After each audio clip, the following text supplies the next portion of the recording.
This is the 2024 Honda Civic Sport Touring. Is it worth every penny? Hey everybody, it's Tom from Vehicle Visionary. I hope you're having a great day. And today I'm at Holmes Honda to give you the information to answer that question. And obviously, there are going to be some price differences depending on where you buy. And I'll tell you what the price is on this model later in the video. The exterior color on this Civic Sport Touring hatchback is Sonic Gray. It will have a black interior. Tell me what you think. Do you like black interiors or do you want another option? I'm always curious to know what your thoughts are. One thing, if you haven't driven an 11th generation Civic such as we have here, whether it's a hatchback or a sedan, you'll definitely notice a difference in the handling characteristics because of retuned suspension and a retuned chassis that literally makes this model feel as if it's sucking itself down to the road. It's very stable, it feels very planted. Let's talk about some of the equipment you'll find here. Now the flickering effects you see, that has to do with my camera. It's not really happening, in case you were curious. LED lighting literally everywhere you look. LED headlights, LED daytime running lights, and down there on the lower portion of the bumper, LED fog lights. Obviously, functionality here with the upper and lower grills, just the right size for this vehicle, I would say. And how about keeping you safe when driving down the road? The driving aids, we have Honda Sensing here. That includes adaptive cruise control. Let's put adaptive cruise control on my tongue, right? No tongue twisting. Collision mitigation braking, road departure, lane keeping assist, all of that is here. And obviously, the one thing that I know a lot of people would like to see with a Civic, well, all-wheel drive. Not an option at the moment. Will it be in the future? Well, hard to say. But let's talk about tire and wheel size. 235 will be the width, and plenty of tread on the ground where that's concerned. A 40 series sidewall wrapped around the 18-inch wheels. And the side view mirrors. Almost everything that I know a lot of you like to have here. Turn signal indicators built in. They're heated. They're power adjustable. You have your blind spot information system right there, or what a lot of us call blind spot monitoring. But the one thing that's not here is going to be the power folding feature. So if you were curious about that, no, it's not. But at the price point here, I don't think I can say anything negative against that. Here is the remote. You can see what all is here, including remote start, something that I know a lot of you are a big fan of. So there we go. We finished things off here on the rear with the LED tail lights. You'll have your rear window wiper. I'm going to have the little bit of a kick up right here, kind of a spoiler of sorts. And one thing I do like back here is the fact that you don't have a single exhaust finisher, you have two. It balances out, it looks nice. What exactly is exhausting? Let's talk about what's under the hood and see what you think about that. Under the hood is the 1.5 liter direct injection turbocharged four-cylinder. It makes 180 horsepower, 177 pounds-feet of torque. It comes in this case with a CVT, but you can go with a 6-speed manual transmission. How about MPGs? 30 city, 37 highway, 33 combined, and 3 gallons of gas per every 100 miles driven. There's a lot of threes in there. Until you get to the gas tank size. It's 12.4 gallons. And how about practical usability? Well, we're looking at 24.5 cubic feet of cargo capacity. You do have the cargo cover right here that can be retracted out of the way. There is a spare tire located underneath the floor, and all of the tools you need to change that, that's always useful. And if you're wondering what is the difference in cargo capacity when you compare the Civic hatchback to the Civic sedan, here we're looking at, like I said, 24.5 cubic feet. The sedan has a max of 14.8 cubic feet. I wouldn't mind seeing an LED cargo area light put in right here, but I don't know that that's that big of a deal for most people. Tell me what your thoughts are. And let's start with the interior tour and talk about what your rear seat passengers are going to find. Put your arm up here on the armrest and give it a true armrest test. better than using the poke test. It's not a stake. We're not trying to test for doneness.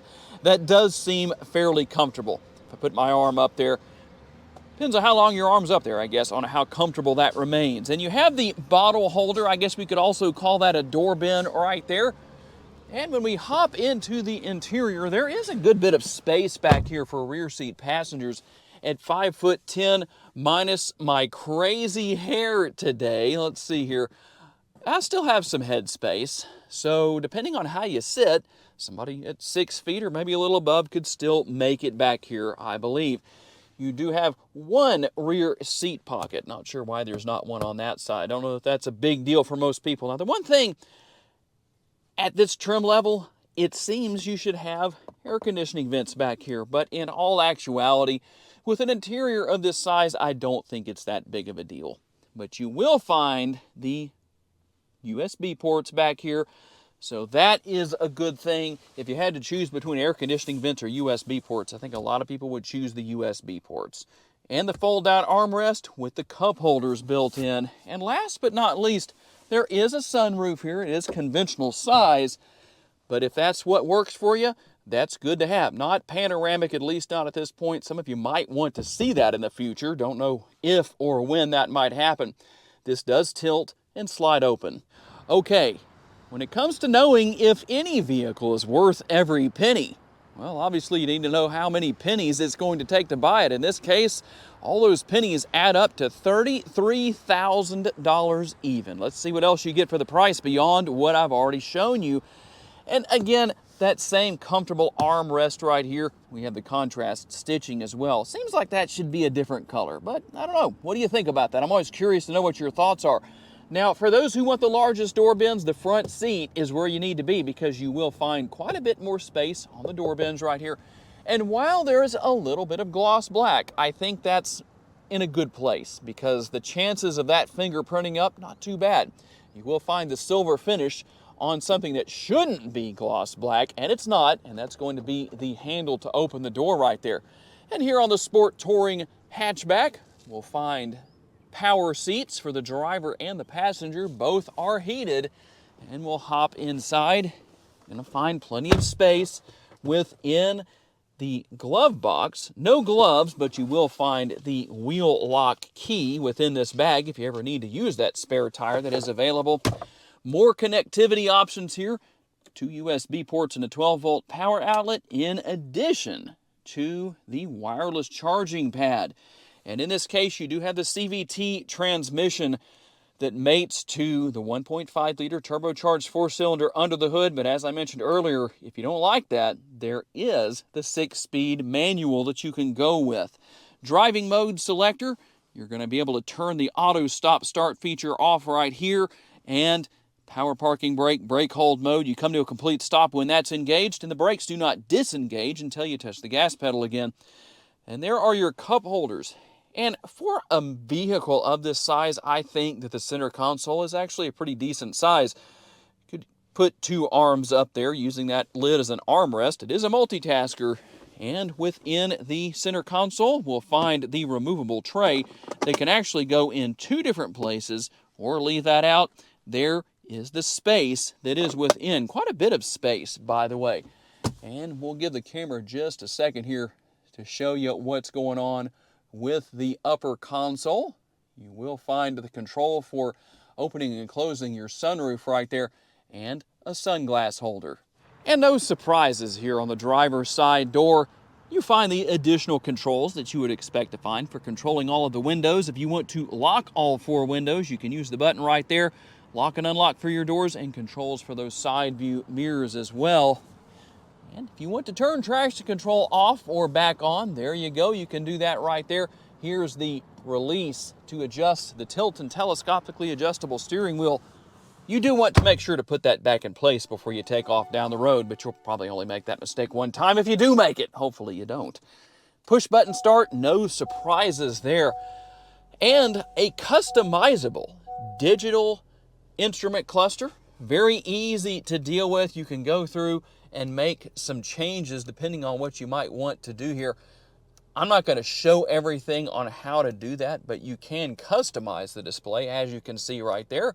You can hide or show different features. You can go in here with audio and clock. You can go back. So there's a lot going on here. As far as adjustability goes, you can make quite a few changes. And steering wheel mounted controls, you will also have your shifter paddles right here.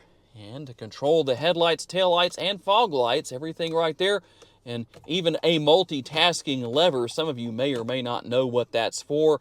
I'll let you guess if you're not sure, as far as that additional feature that brings those arrows up that blink on the dashboard. That corresponds to something else on the vehicle too. Right here, well, I still haven't figured out how to say anything funny or sarcastic, for that matter, about the control for your front and rear window wipers. However, what we do have here is something very convenient. Wireless connectivity for your cell phone if you want to use that. You will find Apple CarPlay and Android Auto compatibility. And if you want to use navigation aside from your cell phone, you can do that. As you can see, it's built in right here. That is a popular question I receive quite often, is whether or not you have built-in navigation. But I do like the vertical screen here because that will reduce glare when driving down the road, so that's helpful. Not that you need to be looking at the screen too much when you're driving down the road, just in case you weren't sure about that. And not only do we have the 3 different views with your multi-view rear view camera, but over here on the right-hand side of the screen, you can see that you have front and rear parking sensors. And something that's a bit old school, but I know people still like to have it. It's right here. The knob for controlling the radio functionality as far as volume and turning that on and off. And everything else here, pretty simple to figure out what's here, self-explanatory. You can go in and make adjustments to the vehicle. Not hard to figure out what you need to go to depending on what it is you want to change because of the graphics. And dual zone climate control here in the front. As I mentioned earlier, you have the heated seats, 3 stages on the driver and passenger sides. Pretty easy to deal with. And last but not least, as far as the interior goes, let's talk about driving modes. We're going to have normal right there. You have the graphics that correspond, econ mode, and sport mode. And before we hop out on the road for the test drive, a quick little sampling of the Bose 12-speaker premium audio system. Let's see if we can give that to you real quick here, if this will play. Give it just a second here. Hopefully it'll work.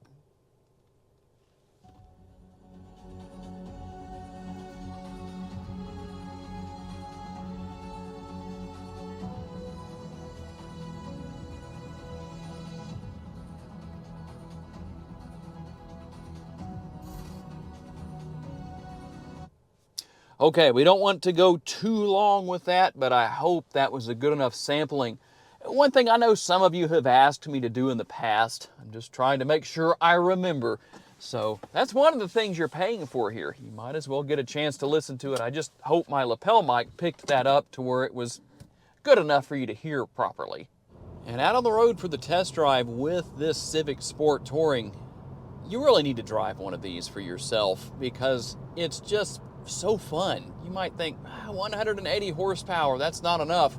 Well, I don't know that anything is enough, but could it use more horsepower? Yeah, probably so, but obviously there are options for that depending on how much money you want to spend and what you want to buy.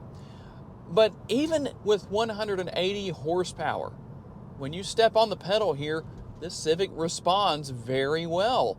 It might even surprise some people because it gets up and it goes just fine. And one thing I will say here, I know people almost always cringe when they hear CVT. This model of Honda Civic with the CVT that's in it, I've even noticed this for just the last couple of years, so it's not unique to just this particular model, but it's very well behaved. It doesn't have that common CVT experience that a lot of vehicles will give you when that is the type of transmission that the vehicle has. So overall, it is really a blast to drive. The handling characteristics alone definitely make it feel like it's making more power than it really is, just because it handles so well. It accelerates at a surprising pace for what kind of numbers the engine offers as far as horsepower and torque goes. But don't forget, you do have that optional 6-speed manual transmission that you can get here on this trim level, that's going to make it even more fun. Ride quality is good. It's not a Cadillac, but I tell you what, it's not terrible. I think it's easily an enjoyable driving experience overall. Probably about what you would expect with a Civic, but it's not bad. I'm not going to say it rides like a tank. It definitely doesn't have the butter smoothness of something such as a Cadillac Escalade, but you're also not paying for that. But you're also not sacrificing great handling characteristics for a smooth ride quality. Sometimes you can find some vehicles that balance that really well. And this isn't bad where that's concerned. And something else that I really like here is the fact that the technology is not difficult to learn. It's not difficult to use. For those of you who maybe haven't had this kind of technology before in your vehicles, you might look at the screen and say, that has to be hard to deal with. Well, it's really not at all. So that's one thing I can say definitively about really any Honda model, is the fact that the technology is not difficult to learn and definitely not difficult to use. And you can see on the screen that's what you're going to have, at least with Apple CarPlay. I don't have an Android device to show you what that looks like, but pairing is the same. Very easy to deal with. The screen literally walks you through as far as every step is concerned. So overall, a very well-balanced vehicle, especially for the price point where this model falls. And I know there's probably going to be some comments that even at $33,000, this Civic is overpriced. It seems that there isn't much in this day and age that isn't.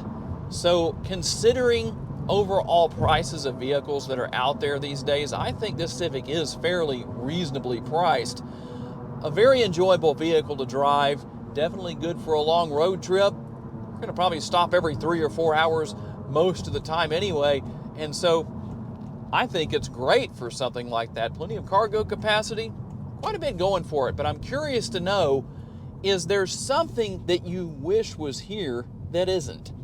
Tell me what you think. Is the 2024 Honda Civic Sport Touring worth every penny? And if you plan to buy a Civic for 2024, what are you focused on? The hatchback, such as what we have right here, or the sedan? Or maybe you're still trying to make a decision. I'm curious to know what your thoughts are. I do want to say a special thanks to my friends here at Holmes Honda for loaning me this Civic for the day. And a special thanks to each and every one of you for being kind enough to give me the opportunity to give you a vision for your next vehicle. If you enjoyed this video, please be sure to hit the like button. That helps me out a lot. If you haven't subscribed, please be sure to do that. That way you don't miss any future videos. Tell me what vehicles you want to see me review in future videos. And if you would like to learn about additional vehicles you may wish to consider purchasing or simply learning about, check out the video that's on the screen right now, and I will see you there.